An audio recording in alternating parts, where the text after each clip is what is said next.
उससे ज्यादा नहीं कर रहे हैं। हम बच्चों की आवाज सरकार तक पहुंचा रहे हैं और जो कुछ कमी पेशी रही है उसके लिए जवाबदेही मांग रहे हैं। ये तो होना चाहिए, इसके लिए तो पुरस्कृत करना चाहिए। जैसे हमारे प्रधानमंत्री कहते हैं कि क्रिटिसिज्म तो लोकतंत्र की जान है, तो हम बल्कि क्रिटिसिज्म भी क्या, अपील कर रहे हैं कि जवाबदेही लाई जाए। तो मुझे तो इस पे यही शेर याद आता है गालिब का कि जब यहाँ न बैठने दें जो कि प्रदर्शन की जगह है, जहां आवाज लोग दे सकते हैं।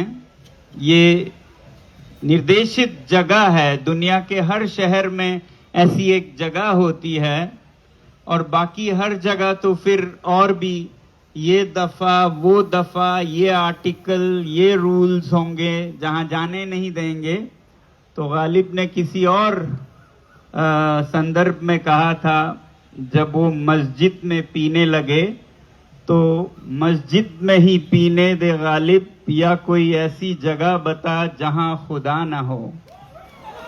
तो हम कहते हैं जंतर मंतर पे ही रहने दे सरकार, या कोई ऐसी जगह बता जहां दफा ना हो। और ऐसी जगह है नहीं, यही निर्देशित जगह है, तो यहां न रहें तो कहां। और फिर ये कलंक बनेगा देश पर, बल्कि अंतर्राष्ट्रीय स्तर पर भी, कि यहां शांति से प्रदर्शन कर रहे, अनशन कर रहे लोगों को जबरदस्ती हटाया गया। ये एक अंतर्राष्ट्रीय समाचार बनेगा और अभी तक हमने इसे अंतर्राष्ट्रीयकरण न करने की पूरी कोशिश की है। तो दूसरी तरफ राष्ट्रीय स्तर पर यही शायद लोगों को जगाएगी, ये हमारी उम्मीद है और यही हमारा संदेश है।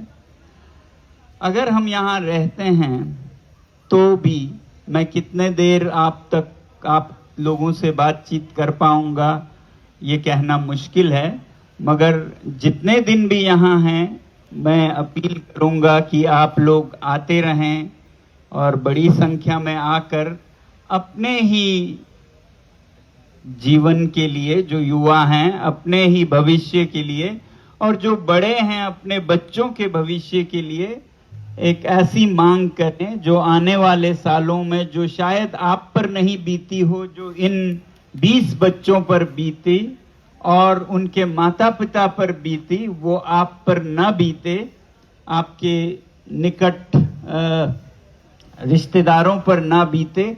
इसके लिए हम ये कर रहे हैं। तो मैं चाहूंगा कि बच्चों की सबसे प्रिय तो माएँ होती हैं, तो माएँ जरूर आए यहाँ। मुझे अपने माँ की याद आती है, वो कितना मेरा ख्याल रखती थी। तो जिन माओं के बच्चे हैं अभी 6वीं कक्षा में, 8वीं कक्षा में, 10वीं, आगे उनके बच्चों के साथ यही ना हो, इसलिए मैं अपील करूंगा कि माएँ तो जरूर आएं। नहीं तो आप शायद यही सोचते रह जाएंगे ये तो उन बच्चों की बात है, हमारे साथ तो कुछ हुआ नहीं। याद रखिएगा, यही चीज कुछ सालों में आपके बच्चे के साथ भी हो सकता है, मगर तब तक इतनी कठोरता आ चुकी होगी सरकार में कि कुछ नहीं बिगड़ता है और कोई शायद आवाज भी ना करे अगर ये नाकामयाब हो जाता है, असफल हो जाता है। तो इसी अपील के साथ, क्योंकि मैं ज्यादा बोलूं तो थक जाता हूं, मैं आप लोगों को फिर धन्यवाद करता हूं। जो यहाँ आए हैं, जो आएंगे, उनका भी धन्यवाद करता हूं। धन्यवाद।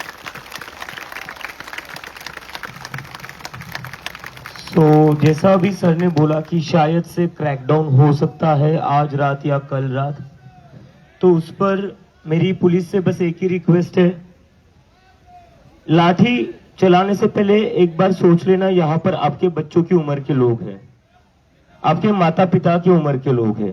तो लाठी चलाने से पहले बस उतना सोच लेना। यहाँ पर पिछले 15 दिन से हम बैठे हुए हैं, हमारा जो प्रोटेस्ट है 3rd वीक में जा चुका है, 2 हफ्ते से हम बैठे हुए हैं।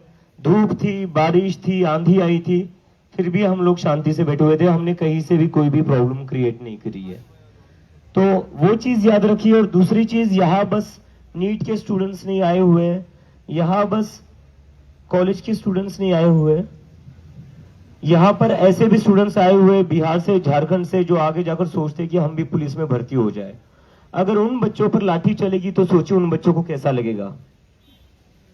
तो मेरी बस वही रिक्वेस्ट है, हमने तो अपनी तरफ से कुछ नहीं गलत नहीं किया है। हम लोग आप ही के बच्चों के लिए लड़ रहे थे। आपके बच्चे भी नीट और सीबीएसई की एग्जाम दे रहे होंगे, दी होगी, उनको भी परेशानी हुई होगी। हम उनके हक के लिए लड़ रहे थे। तो बस ये चीज याद रखिए, आप भी देश की सेवा कर रहे हैं, हम भी देश की सेवा कर रहे हैं। आप यूनिफॉर्म में करें, हम विदाउट यूनिफॉर्म करें, अलग अलग तरीके से करें, लेकिन काम एक ही कर रहे हैं। और दूसरी चीज मैं कहना चाहता हूं कि पिछले कई दिनों में आपने देखा होगा, कई सारे पार्टी के लीडर्स आए थे हमें सपोर्ट देने के लिए हमारे मुद्दे पर। तो मैं उन सभी सारे लीडर्स का धन्यवाद करना चाहता हूं। I want to express my gratitude to them, be it NCP, be it TMC, CPI, CPIM, इन सारे लोगों ने आगे आकर हमारा सपोर्ट किया है। और आगे जाकर और भी लोग आएंगे, कई सारे फार्मर ऑर्गेनाइजेशंस भी आई हुई है। So I want to thank them all. और जो ऑर्गेनाइजेशंस नहीं आई है या जो एमपीज नहीं आए, उन एमपीज को मेरी बस एक ही रिक्वेस्ट है, सरकार तो नहीं सुन रही है हमारी, आप तो सुन सकते हो। पार्लियामेंट में बस सरकार ही नहीं बैठी हुई है, पार्लियामेंट में आप लोग बैठते हो। तो आप लोग तो जंतर मंतर आ सकते हो, जंतर मंतर दूर नहीं है, ज्यादा सेंट्रल दिल्ली में आता है, ज्यादा दूर नहीं है। तो जो जो एमपीज स्टूडेंट्स के साथ खड़ा होना चाहते हैं, जिन जिन एमपीज को लगता है कि धर्मेंद्र प्रधान का इस्तीफा होना चाहिए और उन्हें शिक्षा मंत्री नहीं बने रहना चाहिए, वो सारे एमपीज यहां पर आए और बता दे वेयर डू दे स्टैंड। सारे एमपीज बता दे वो किस तरफ खड़े हैं आज। क्या आज वो देश के युवाओं के साथ खड़े हैं या वो बस अपने इंटरेस्ट में खड़े हैं, ये आपको बताना पड़ेगा। और उसका बताने का एक ही तरीका है, आपको जंतर मंतर आना होगा, क्योंकि यहां पर पूरे देश भर के युवा आए हुए हैं, सारे देश भर से स्टूडेंट आए हुए हैं। और जो सर ने एक आखिरी बात कही माओ के लिए, मदर्स के लिए, जब से मैं इंडिया में अपने घर ज्यादा नहीं रहा हूं, घर पर बस 2 दिन था। पिछले 1 साल से मैं अपने फैमिली के साथ टाइम स्पेंड नहीं कर पाया हूं। अभी टाइम मिल रहा था मुझे अपने फैमिली के साथ, चाहता तो मैं रह सकता था घर पर आराम से इंडिया आने के बाद, but despite of that I chose to hit the ground. उसके बाद भी मैं पूरा देश घुमा हूं और देश घूमने के बाद पिछले 15 दिन से मैं जंतर मंतर पर बैठा हूं। और मैं झूठ नहीं बोलूंगा, मैंने मेरी मां से बस दो बार बात करी है पिछले 15 दिन में। एक बार आप सब लोगों के सामने वीडियो कॉल किया था, अगर आपको याद है तो।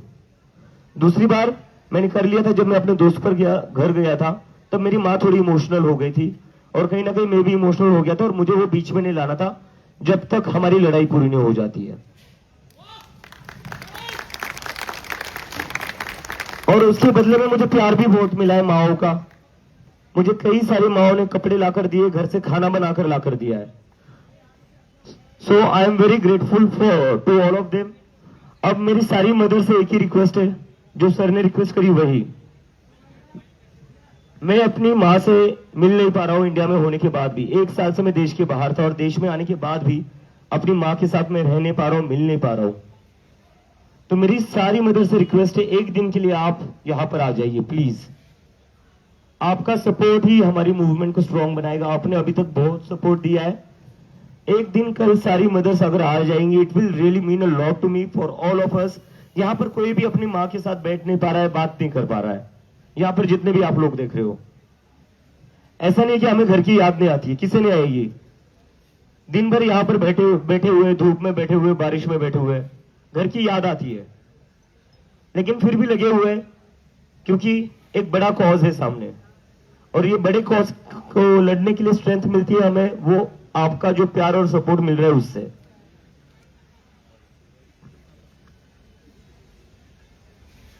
और सारे वॉलंटियर्स से यहां पर तो कितने सारे वॉलंटियर्स है जो अपने घर वालों से झगड़ कर आए।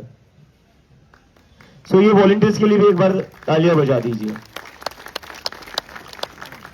सो जितने भी पेरेंट्स अभी तक नहीं आ पाए, मैं उनसे बस एक ही चीज कहना चाहता हूं, हम अपने लिए नहीं लड़ रहे। आशुतोष अच्छी खासी जॉब कर रहा था, वो पढ़ाई नहीं करने वाला। अब मेरी पढ़ाई भी हो चुकी थी, सौरभ की भी हो चुकी थी, रत्ना की भी हो चुकी है। वैष्णवी की भी हो चुकी है। हम सारे लोग अब जॉब करने वाले थे और फिर भी हम लोग यहां बैठे हुए हैं, हमारे फ्यूचर के लिए नहीं, आपके बच्चों के फ्यूचर के लिए।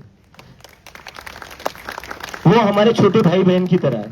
यहां पर जब मदर्स अपने छोटे बच्चों को लेकर आती है तो मुझे अपने जो मेरे कजन से, सिबलिंग से, उनमें वो दिखते हैं, हम उनके लिए लड़ रहे हैं। So I request all the parents, कल एक दिन निकलकर, संडे है, एक दिन निकालकर प्लीज जंतर मंतर आइए। और आज जो पेरेंट्स आए, आज जो लोग आए, please convince your parents to come here. और जो पेरेंट्स आए, प्लीज आप आपके फैमिली फ्रेंड्स, आपके नेबर्स, आपके रिलेटिव्स को कन्विंस करिए टू बी हियर, बिकॉज उनके ही बच्चों का सवाल है, उनके बच्चों के फ्यूचर के लिए ही लड़ रहे हैं। यहां पर हम वोट तो नहीं मांग रहे, यहां पर हम कोई पॉलिटिकल रैली तो नहीं कर रहे हैं। ये वोट नहीं मांग, वोट मांगने की जरूरत नहीं सर, आजकल वोट मांगे बिना सरकारें बन जाती है। नहीं, यस, वो नहीं होगा, डोंट वरी। सो बस एक ही रिक्वेस्ट है, सारे लोग आ जाइए, and specially mothers and fathers, please be here, we are fighting for your kids.